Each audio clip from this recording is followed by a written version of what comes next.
দেশ এবং দেশের বাইরে যে যেখান থেকে এসএইচ মিডিয়া অনলাইন মাগুরা টক অনুষ্ঠান দেখছেন, আপনাদের সবাইকে স্বাগত জানিয়ে শুরু করছি আমার আজকের অনুষ্ঠান।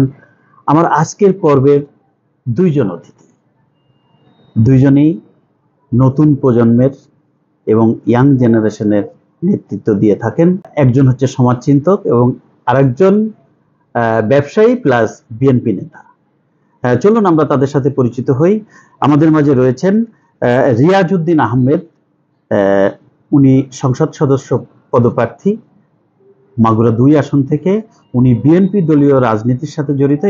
চেয়ারম্যান সাহাবী কোম্পানি অব বাংলাদেশ লিমিটেড। আমাদের মাঝে রয়েছেন এমআই কানন, ব্যবসায়ী, সংগঠক এবং সমাজচিন্তক। নতুন স্বাধীনতার পর আমাদের প্রিয় মাতৃভূমি অন্ধকারে নিমজ্জিত হতে চলেছে কিনা, বাংলাদেশ এখন কেমন আছে? ধন্যবাদ স্বনামধন্য সংবাদ মাধ্যম মাগুরা টক। আপনি যে প্রশ্নটি করেছেন, আসলে বাংলাদেশ এখন কেমন আছে বা বাংলাদেশ নিমজ্জিত হবে কিনা, আসলে বাংলাদেশ কখনো নিমজ্জিত হবে না।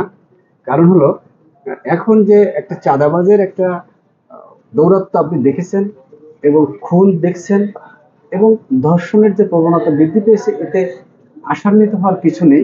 কারণ হলো, একটি রাষ্ট্র যখন একটা ফ্যাসিস্টের হাতে ছিল, শুধু শাসক শেখ হাসিনা সরকারের নিয়ন্ত্রণে ছিল, তখন তারা কি করেছে, হত্যার সঠিক বিচার করেন। বিচারহীনতায় দেশের মানুষ ভুগেছে। যেমন শ্রীপুরের হাফেজ রাজনকে হত্যা করেছিল, শ্রীপুরের আপনার বিডিআর রাশেদকে হত্যা করেছিল এবং সেই হত্যার পরবর্তীতে সেই পরিবারের লোকজনদেরকে গ্রেপ্তার করা হয়েছিল। এমনকি সেখানে জানাজা পড়ানোর মতো মানুষ সেখানে ছিল না।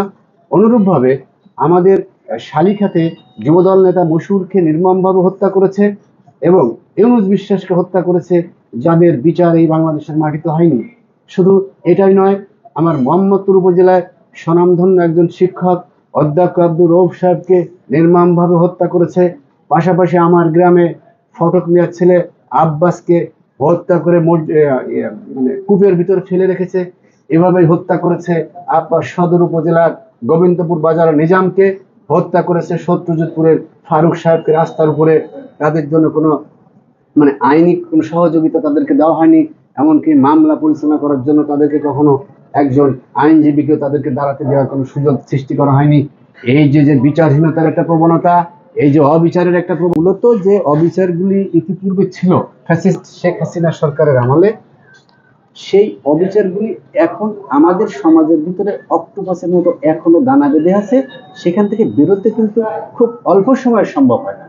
এখান থেকে বেরোতে হলে দরকার হলো মানবিক এবং ধর্মীয় জ্ঞানে যারা গুণী, সেই সমস্ত মানুষ যখন রাষ্ট্র ব্যবস্থার দায়িত্ব পালন করবে, ঠিক তখনই সমাজ থেকে এই ধরনের হত্যা, নির্যাতন, নিপীড়ন, ধর্ষণ বন্ধ হয়ে যাবে। তবে আমি আশা রাখি আমার দলের ভারপ্রাপ্ত চেয়ারম্যান জননেতা তারেক রহমান এবং দেশনেত্রী বেগম খালেদা জিয়ার নেতৃত্বে এই বাংলাদেশে একটি সুন্দর এবং শান্তিপূর্ণ এবং সুখী সমৃদ্ধ বাংলাদেশ আমরা গঠন করব ইনশাআল্লাহ। ধন্যবাদ। এমআই কানন, আপনি একজন সংগঠক, সমাজচিন্তক। ফেসবুকে লিখনির ধাঁচ দেখে মনে হয় আপনি অনেক সচেতন ব্যক্তি এবং দেশকে নিয়ে অনেক চিন্তা করেন। আপনার বক্তব্য আসলে কি? বাংলাদেশ কোন দিকে যাচ্ছে? ধন্যবাদ। অত্যন্ত প্রথিতযশা এবং হৃদয়গ্রাহী বক্তব্য সম্পন্ন ব্যক্তিত্ব আপনি একজন। সর্বপ্রথম মহান রব্বুল আলামিনের কাছে হাজার কোটি শুকরিয়া জ্ঞাপন করে এবং আপনার মাধ্যমে আজকে যে আমরা এই প্ল্যাটফর্মে বসতে পারছি, সেই এসএস মিডিয়ার কর্ণধার জনাব শাহিন ভাই, আপনার প্রতি শ্রদ্ধা রেখে বলতে চাই, আপনার এই অভূতপূর্ব মূল্যায়ন সম্পন্ন বক্তব্য আমাকে ঘিরে, এটা নিঃসন্দেহে আমার জন্য অনেক বড় প্রাপ্তি। তবে আমি বিশ্বাস করি সকল প্রশংসা আল্লাহ। চমৎকার একটা প্রশ্ন করেছেন, যেটা সময় উপযোগী এবং বাস্তব কথা। আমি ব্যক্তিগতভাবে এমনটাই মনে করি যে আপনি সব সময় যদি হকের পথে থেকে কথা বলার চেষ্টা করেন, তবে সেটা নিঃসন্দেহে আপনাকে একটা সময় সম্মানিত জায়গায় নিয়ে যাবে। এটাই বাস্তবতা, যেটা আপনার প্রথম দিককার অনুষ্ঠান থেকে শুরু করে আজ পর্যন্ত যতগুলো অনুষ্ঠান দেখেছি, আপনার যে চর্চা দেখেছি, অনেক বেশি সমালোচনা থাকলেও তারপর আপনি থেমে যান নাই। ঠিক এই কথাটি আজ থেকে প্রায় 1400 বছর আগে হযরত আলী রাদিয়াল্লাহু আনহু স্পষ্ট বলে গেছেন যদি তুমি তোমার মানুষের হৃদয়ে জায়গা করে নিতে যাও, তবে হকের পথে থেকে কথা বলতে থাকো। তো সেই নিমিত্তে আমি প্রতিনিয়ত চিন্তা করি একজন মুসলমান হিসাবে, যে নিঃসন্দেহে সঠিক এবং সত্য এবং সুন্দরকে তুলে ধরা, এর বিনিময়ে অনেক প্রাপ্তিতা আছে, যেটা আছে নেগেটিভ সাইডেও আছে, পজিটিভ সাইডেও আছে, যার ভুক্তভোগী আমরা অনেকেই। হামলা, মামলা, আঘাত, প্রতিঘাত সবসময় আমরা পেয়ে থাকি, থ্রেট পেয়ে থাকি, তারপর আমরা আমাদের মতো সচেতন মানুষ থেমে নাই, এটাই বাস্তবতা। আপনি যে প্রশ্নটা করেছেন 24-এর গণ অভ্যুত্থানের পরে যে স্বাধীনতা আমরা পেয়েছিলাম, সেই স্বাধীনতা থেকে এখন অন্ধকারে নিমজ্জিত কিনা, অত্যন্ত মাইনে রাখে নিঃসন্দেহে প্রশ্নটা। খুবই বাস্তবসম্মত কথা, যেটা আমরা প্রত্যেকে পরিচিত। স্বাধীনতা অর্জন হচ্ছে, স্বাধীনতা রক্ষা করাটা অত্যন্ত কঠিন এবং দুরূহ কাজ। এটার জন্য সবচেয়ে বড় যে জিনিসটি প্রয়োজন, সেটা হলো নিঃসন্দেহে যে কোনো মূল্যে আপনাকে বিশ্বাসের জায়গাটাকে মজবুত করতে হবে। বিশ্বাস যে কোনো কর্মের সফলতার সবচেয়ে বড় নিয়ামক। আমি মনে করি সেই বিশ্বাস এবং আস্থার জায়গাটা অত্যন্ত ক্রাইসিস মুভমেন্টে যখন দেশবাসী আমরা একত্রিত হতে পেরেছিলাম, সেই বিশ্বাসের জায়গাটায় ভাটা পড়ার অত্যন্ত কারণ হলো ব্যক্তি স্বার্থটাকে সামনে নিয়ে আসা। যে কারণে আমরা বলতেই পারি যে হ্যাঁ, হয়তোবা আমরা একটা গভীর কালো মেঘের দিকে দেশ এবং জাতি প্রতীত হতে যাচ্ছে। কিন্তু আমি এটাও বিশ্বাস করি, এদেশের অজস্র হাজারো বিবেকবান এবং জ্ঞানী গুণীজন আছেন, যারা নিঃসন্দেহে আমাদের এই প্রিয় মাতৃভূমিকে, প্রিয় মাকে কোনো অবস্থাতেই, কোনো পরিপ্রেক্ষিতেই কঠিন দুরূহ অবস্থায় পড়তে দিবে না। তো সেই নিমিত্তে আমি বলতে পারি এটাই, যে আজকে যে পরিস্থিতির সৃষ্টি হচ্ছে, আমি মনে করি যে অন্তর্বর্তীকালীন সরকার রয়েছেন, উনি তার দূরদর্শিতা এবং মেধা দিয়ে আমার মনে হয় আমাদের সামনে একটা চমৎকার প্লেগ্রাউন্ড তৈরি করেছেন। আমি গতদিনেও একটা কথা বলেছি, দেখেন উনি কিন্তু আমাদের জন্য একটা মুক্ত মঞ্চ তৈরি করে দিয়েছেন, যেখানে যেমন খুশি তেমন সাজো। রাজনৈতিক দলের জন্য এটা কিন্তু একটা অত্যন্ত বড় পরীক্ষার জায়গা তৈরি করে দিয়েছেন, নীরবে নিভৃতে। তিনি মানুষকে, মানুষের চয়েসকে তুলে নেবার জন্য যে প্ল্যাটফর্ম তৈরি করছেন, সেই প্ল্যাটফর্মে আমরা যেমন খুশি তেমন সেজে যেভাবে মার্কস নেওয়ার দরকার, এই মার্কস কিন্তু আমাদেরকে জনগণ দিবে। তাই আমি বলবো, এই অন্ধকারে নিমজ্জিত হবার পূর্বে নির্দিষ্ট সময়ে যে পরীক্ষার জন্য আমরা অবতীর্ণ হয়েছি, সমাজের সাংগঠনিক মানুষগুলো, সচেতন মানুষগুলো, পাশাপাশি আপনার রাজনৈতিক দলগুলো, আমি বিনয়ের সাথে বলতে চাই, মানুষের আন্তরিকতা, ভদ্রতা, শিক্ষা এবং তার আচরণ দিয়েই একে অন্যের কাছে খুব কাছাকাছি যাওয়া যায়, যার থেকে একটা চরম বিশ্বাস তৈরি হয়। আজকে যেটা তৈরি হয়েছে, খুব ক্ষীণ একটা স্বার্থ নিয়ে, ক্ষমতাকে কেন্দ্র করে একে অন্যকে কাদা ছুরির মাধ্যমে আমাদের সমস্ত জাতিকে, সমস্ত জাতির যে বিবেককে আজকে প্রতিনিয়ত আমরা দেখতে পাচ্ছি ঘাত প্রতিঘাতে সম্মুখীন করছে। আমি বিশ্বাস রাখি যে কোনো মূল্যে বড় দল এবং ছোট দল যারা আছেন, যারা আমাদের দেশকে, নিঃসন্দেহে কোন আমলাতান্ত্রিক সমাজ ব্যবস্থা দেশকে প্রমোট করে না, দেশকে পরিচালনা করে রাজনৈতিক দলগুলো। তাই এই রাজনৈতিক দলের নেতাদের উদ্দেশ্যে আমি বলতে চাই, পাশাপাশি আজকের অনুষ্ঠানের আরেকজন আমাদের অতিথি, আমিও যেমন তুমিও তেমন, উনি একজন রাজনৈতিক দলকে প্রমোট করছেন আজকে, আমার কথায় আমি বুঝতে পারছি। তার কাছেও আমার বিনয়ের সঙ্গে অনুরোধ থাকবে, যে কোনো মূল্যে আপনার নেতা বা আপনাদের নেতাদেরকে অবশ্যই একটা সহনশীল পর্যায়ে দেশ এবং জাতিকে পরিচালনা করার জন্য যে সমস্ত এলিমেন্টস গুলো আছে, আসুন আমরা সেগুলো চর্চা করি। কারণ আমি বিশ্বাস করি ডিরেক্টলি এবং ইনডিরেক্টলি যদি হিসাব করেন, ডিরেক্টলি এদেশের 10 থেকে 14% ম্যাক্সিমাম মানুষ পলিটিক্স এর সাথে জড়িত, সেটা যে কোনো দলের সঙ্গে হতে পারে। তাহলে রেস্ট অফ দ্য পিপুল কোথায় যাবে? তাদের তো নিশ্চয়ই একটা আশ্রয় স্থান প্রয়োজন। তাই আমি আপনাদেরকে বিনয়ের সাথে বলতে চাই, এই যে অন্ধকারে নিমজ্জিত হবার কথা আজকে উঠে এসছে, প্রতিটা আলোচনায় উঠে এসছে, এই ফ্যাসিজম, একটা ফ্যাসিজমকে আপনি বিতাড়িত করে যদি নতুন ফ্যাসিজম আপনি প্রমোট করেন, তাহলে নিঃসন্দেহে দেশ এবং জাতি যে অন্ধকারে নিমজ্জিত হবে, আজকে প্রশ্নটা আপনার করার কথা না। মাত্র 1 বছর উদযাপন হতে যাচ্ছে না আমাদের এই নতুন স্বাধীনতার বয়স, কিন্তু আপনি একজন মিডিয়া ব্যক্তিত্ব হয়ে আজকে সমাজ, যে যারা আমরা সংগঠক আছি বা সাধারণ জনগণ আছি, তাদের কাছে এই প্রশ্ন করছেন, এটা নিঃসন্দেহে একটা দুঃখের বিষয়। আমি বিশ্বাস করি এবং মানি যে অবশ্যই অবশ্যই এখান থেকে উত্তরণের যথেষ্ট পথ আছে। ধন্যবাদ। বাংলাদেশ এখন গভীর সংকটের মধ্য দিয়ে অতিবাহিত হচ্ছে। সম্প্রতি যে নৃশংস হত্যাকাণ্ড সহ মব জাস্টিস এবং সারা বাংলাদেশে যে চাঁদাবাজি, লুটপাটের ঘটনা ঘটছে, সেই ক্ষেত্রে দায় শুধু কি বিএনপির, নাকি জনগণেরও আছে, নাকি ডক্টর ইউনূস সরকারেরও আছে? আপনার বক্তব্য। আসলে এখানে যে আপনি বলেছেন যে মব জাস্টিস, আসলে মব জাস্টিস আমি নিজে ব্যক্তিগতভাবে এটা প্রত্যাখ্যান করি এবং আমার দলও সেটা সমর্থন করে না। কিন্তু তারপরেও মব জাস্টিসের এই বিষয়টি আমাদের ঘাড়ে দেওয়া বা আমাদের উপর দায় চাপিয়ে দেওয়া, এটা সম্পূর্ণ অন্যায় এবং বেআইনি। কারণ এখানে মব জাস্টিস সৃষ্টি পিছনে কিন্তু একটি কারণ রয়েছে। কারণ ফ্যাসিস্ট সরকারের আমলে যারা অন্যায় করেছে, মানুষকে হত্যা করেছে, লুট করেছে, এবং আপনি জানেন যে আমাদের বগুড়াতে তুফান নাম করে একজন লোক, সে মেয়েকে ধর্ষণ করেছে এবং তার মায়ের মাথার চুল কেটে ন্যাড়া করে দিয়েছে। সেই সমস্ত মানুষ যদি এখন দিব্যি সমাজে ঘুরে বেড়ায়, তাহলে সেখানে মানুষ মবজাস্টিস করে না, অর্থাৎ ন্যায় প্রতিষ্ঠার জন্য জনগণ উঠে দাঁড়ায়। যেহেতু আমাদের সংবিধানে সুস্পষ্টভাবে উল্লেখ করা রয়েছে যে জনগণই হচ্ছে সকল ক্ষমতার উৎস, তাহলে জনগণের জন্য তো সংবিধান, সংবিধানের জন্য জনগণ নয়, তাহলে জনগণের ভালোর জন্য, জনগণের কল্যাণের জন্য সংবিধান পরিবর্তন করা যেতে পারে। তাহলে এখন আপনি সুস্পষ্টভাবে দেখেন যে আমাদের এই বাংলাদেশে যে অবস্থায় এখন অন্তর্বর্তীকালীন সরকার রাষ্ট্র পরিচালনা করছে, আমার দল বাংলাদেশ জাতীয়তাবাদী দল বিএনপি সেটাকে সমর্থন করছে। তাদের বিভিন্ন ডাকে সাড়া দিয়ে তাদের কাছে যাচ্ছে, আলাপ আলোচনার মধ্য দিয়ে সংস্কারের পথ যাতে সুন্দর হয় সেটা তারা করার জন্য সব সময় আমরা অগ্রগামী হয়ে আছি। কিন্তু কথা হলো যে ইসলাম ধর্ম হচ্ছে সারা পৃথিবীর জন্য একটি ধর্ম যা আল্লাহ পাক আমাদের জন্য নির্ধারিত করে দিয়েছে। সেই ইসলাম ধর্মের একটা বিধান রয়েছে মহান আল্লাহ পাকের বাণী, সেটা হচ্ছে আল কোরআন এবং রাসূল সাল্লাল্লাহু আলাইহি ওয়াসাল্লামের সহিহ হাদিস। এটাকে যোজন বিয়োজন করা, পরিবর্তন করা, কাটছাট করার কোনো সুযোগ নেই। তাহলে এখন ভোলা পানিতে মাছ শিকার করতে চাচ্ছে বাংলাদেশ জামাত ইসলামের একটি অংশ, চরমোনাইয়ের একটি অংশ। কিভাবে? আমি দলিল দিয়ে তাদের সঙ্গে আমি টকশোতে এসে বাহাস করতে আমি রাজি আছি যে কোনো সময়। আপনি জানেন, দেশের সচেতন মহল জানে, যখন বরিশালে সিটি নির্বাচন হয় তখন এই চরমোনাইয়ের ফয়জুল করিম সাহেব বক্তব্য দিয়েছেন, ধানের শীষে ভোট দিলে ভোট পাবে বেগম খালেদা জিয়া, নৌকায় ভোট দিলে ভোট পাবে শেখ হাসিনা, আর আপনি যদি হাত পাখায় ভোট দেন সেটা পাবে আল্লাহ আল্লাহ রসুল। এটা একটা বেদাত। এই ধরনের কর্মকাণ্ড করে তারা ইসলাম ধর্মকে বিকৃত করে জনগণের কাছে পৌঁছে দিচ্ছে।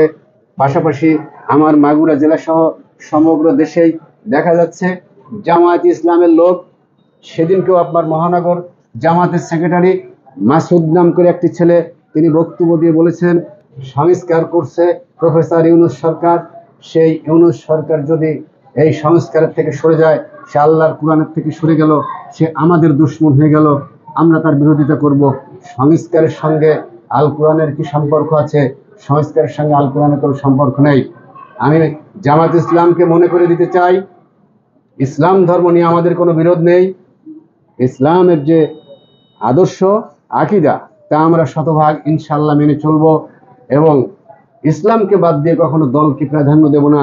যেমন ইসলামী একজন বক্তা, এই যে সম্প্রতি যে ঘটনাটা ঘটলো, এই বিষয়টা আপনারা কিভাবে দেখছেন? সম্প্রতি যে ঘটনাটি ঘটেছে, আমার বিএনপির যে অঙ্গ সংগঠন জাতীয়তাবাদী যুব দল এবং ছাত্র দলের যে সমস্ত লোক এই হত্যার সঙ্গে জড়িত, তাদেরকে গ্রেপ্তার করার জন্য এবং ন্যায় বিচার প্রতিষ্ঠিত করার জন্য সর্বোচ্চ শাস্তির জন্য সারা বাংলাদেশের সভা সমাবেশ করে উত্তাল করে দিয়েছে। কিন্তু বিএনপি এখানে একটি কথা বলেছে যে হত্যার সঙ্গে আমাদের কোনো লোক জড়িত নয়, মূলত সে সুহাগ হচ্ছে একটা ভাঙ্গারি ব্যবসা করত, সেই ভাঙ্গারি ব্যবসাটা দখল বেদখলের বিষয় নিয়ে সেখানে একটা ঘটনা ঘটেছে। এখানে চাঁদাবাজি না, চাঁদাবাজির একটা সুস্পষ্ট ব্যাখ্যা আছে। ইচ্ছার বিরুদ্ধে যার কাছ থেকে একটা টাকা নিয়ে যাওয়া হয়, এটা জোরপূর্বক নিয়ে যাওয়া, সেটা বলা হয় চাঁদা। কিন্তু আসলে এখানে চাঁদাবাজি একটা ট্যাগ লাগিয়ে এই বাংলাদেশের কিছু মানে ইসলাম ধর্মীয় কিছু মানে কথিত নেতা, তারা ভারতের এজেন্ডা, অর্থাৎ গত সময় যে বাংলাদেশ আওয়ামী লীগ যে হিন্দুত্ববাদ প্রতিষ্ঠা করার জন্য আমাদের দেশে যে মানে একটা খুঁটা গেড়ে বসেছিল সত্যভাবে, সমাজের রন্ধে রন্ধে তারা ইসলামকে সুপরিকল্পিতভাবে ধ্বংস করার জন্য আপনার জঙ্গি নাটক সাজিয়ে বাংলাদেশকে বহির্বিশ্বে একটি জঙ্গি রাষ্ট্র হিসাবে চিহ্নিত করার জন্য তারা প্রচেষ্টা চালিয়েছিল। ঠিক একইভাবে সেই ভারতের প্রেসক্রিপশন এই সমস্ত কথিত ধর্মীয় নেতারা বাস্তবায়ন করতে চাচ্ছে বলে আমরা মনে দেখুন, করি। আওয়ামী লীগের সময় একটা ঘটনা ঘটলে আপনারা বলতেন ভারতের প্রেসক্রিপশন, এখন আবার আপনারা বলছেন ভারতের প্রেসক্রিপশন। এই যে সারা বাংলাদেশে যে লুটপাট চাঁদাবাজির ঘটনা, আপনাদের কয়েক হাজার নেতাকর্মী তারেক রহমান বহিষ্কার করেছে, তাহলে সেটা কি? আসলে যে বহিষ্কার প্রথা, এটা আমরা জনগণকে একটা মেসেজ দিতে চাই যে আমাদের এই দল কখনো লুটপাট চাঁদাবাজ এটা বরদাস্ত করে না, সমর্থন করে না। এর সঙ্গে কোন রকম যদি কেউ জড়িত থাকে তাহলে সাথে সাথে তাকে দল থেকে বের করে দেওয়া হচ্ছে।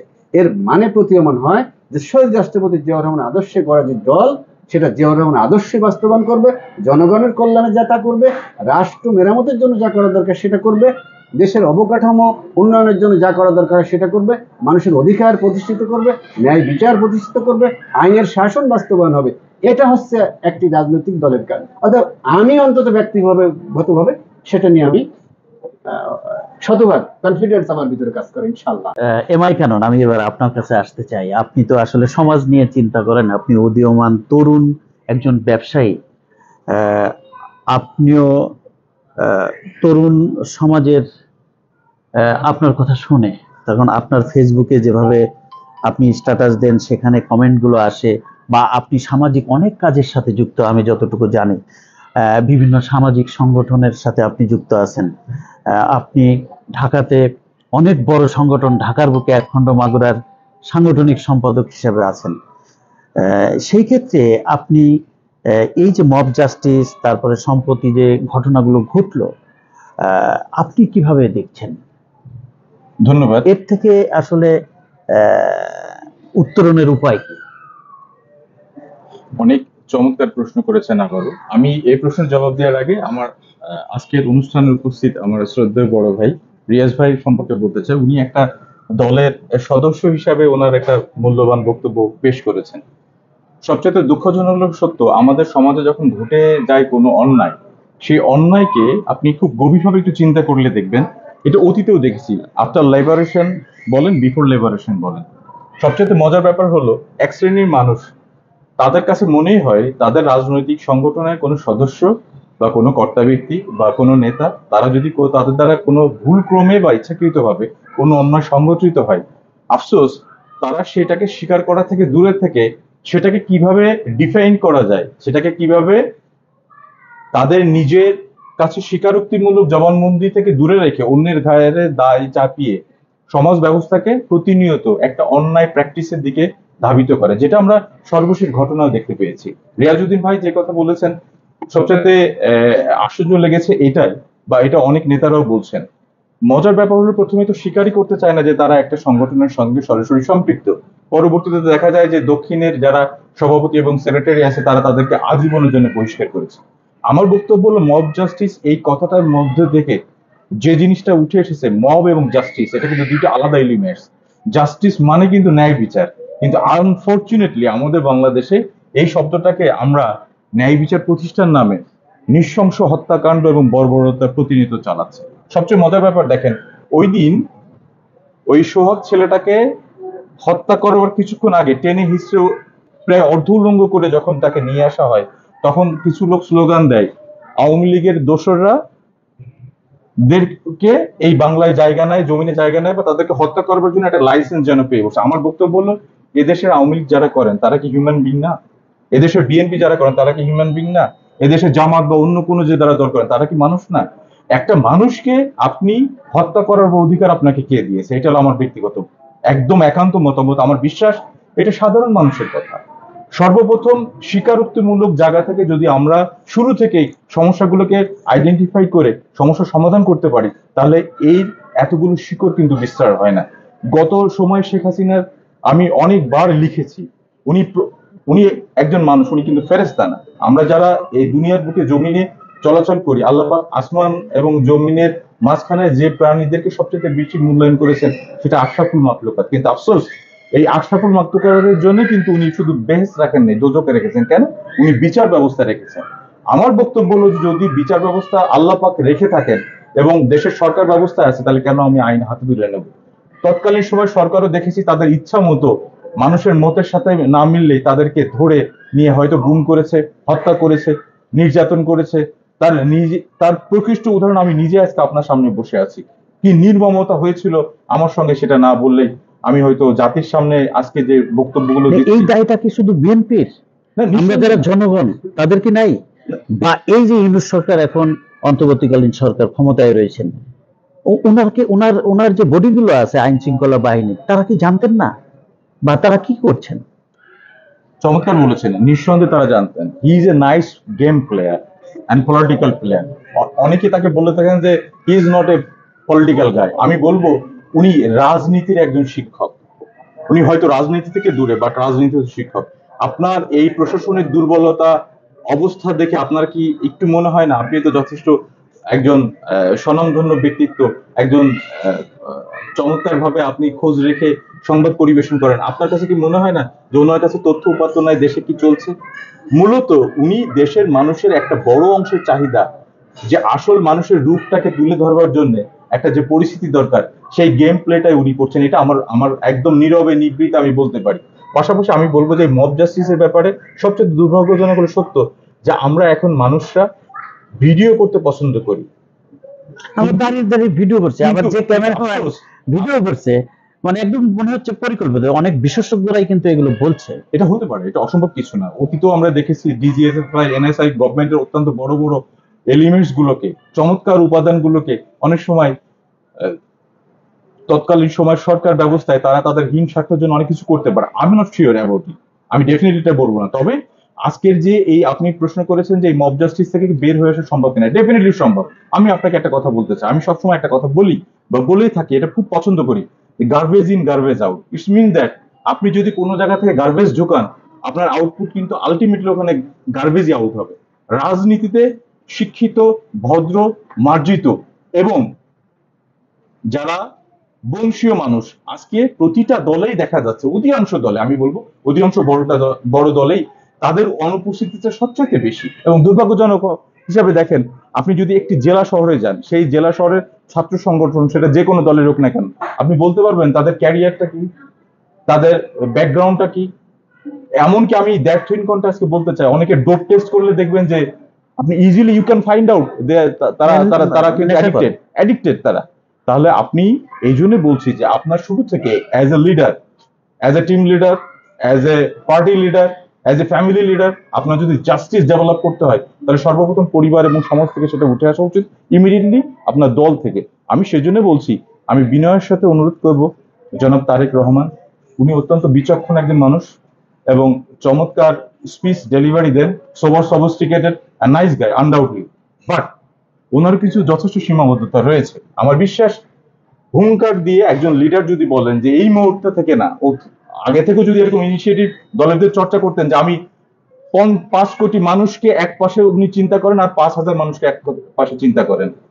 দুষ্টু গরু গোয়ালে কিন্তু প্রত্যেকটা গরু দুষ্টু হয় না, একটা দুটো দুষ্টু গরুর জন্য টোটাল গোয়ালটা পরিবেশটা নষ্ট হয়। ঠিক তেমনি উনি যদি এটা স্যাক্রিফাইস করতে পারেন যে আমি 5,000 মানুষকে বলে দিতে পারি, এর বিনিময়ে কি পেতে পারি? 5 কোটি মানুষের নিরবচ্ছিন্ন একটা ভালোবাসা, যে ভালোবাসার বিনিময়ে শুধু ভালোবাসা দেওয়া হয়, যেখানে অর্থ বা প্রেশারের কোনো প্রয়োজন নেই। সমাজ এইভাবেই পরিবর্তন হওয়া সম্ভব।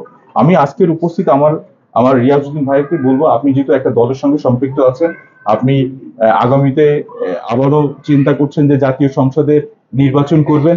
আমি বিনয়ের সাথে বলতে চাই, যেহেতু আমি কোনো রাজনৈতিক দলের সাথে সম্পৃক্ত হওয়ার মতো যোগ্যতা অর্জন করতে পারিনি, তো আপনাদের কাছে আমাদের চাওয়া এটাই যে একে অন্যকে দোষারোপ না করে আসুন আমরা সত্য জিনিসটাকে ফ্যাক্ট ফাইন্ডিংস এর দিকে যাই। আসলে হচ্ছেটা কি, শুরু থেকে সমস্যার সমাধান কিন্তু মানুষকে একটা জায়গায় এবং জাতিকে এবং পরিবারকে একটা জায়গায় নিয়ে যেতে পারে। সবচেয়ে দুঃখজনক হলো সত্য, আমি আপনাদেরকে একটা কথা না বললে নয়, আমি আজকালকার রাজনৈতিক দলকে একটা পরিবারের অনেক সময় মায়ের সাথে তুলনা করি। ইদানিং কালে না, অনেক আগে থেকে দেখা যায় যে অনেক মা এমন একটা বিষয়, এমন একটা নাম, এমন একটা উপাধি, তিনি নাকি সর্বপ্রথম সন্তানের ভালো মন্দ অনুভব করতে পারেন, তার পার্সটা আল্লাপাক এরকম করে দিচ্ছেন।